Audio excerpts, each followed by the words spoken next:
Est-ce que Dieu existe? À cette question, Maxime Gorky, dans son livre Les Bas-fonds, répond: si tu crois en lui, il existe. Si tu n'y crois pas, il n'existe pas. Comment interpréter cette réponse?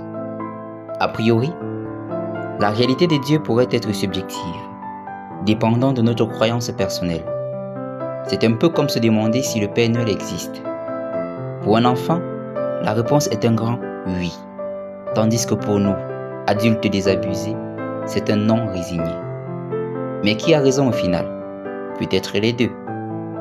Selon cette perspective, cette idée que la croyance peut créer la réalité nous amène à réfléchir sur le pouvoir de la foi et de la perception.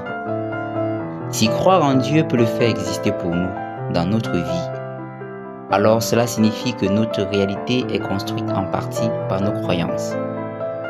C'est un peu comme quand on se persuade que la journée sera bonne juste parce qu'on a mis son bracelet porte-bonheur. Est-ce que cela change vraiment la journée?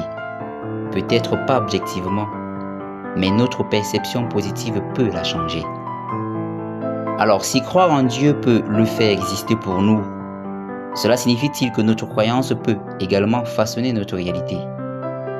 Aussi, si nous croyons fermement à notre capacité à réussir, est-ce que cela augmente nos chances de succès? La réponse pourrait être bien oui.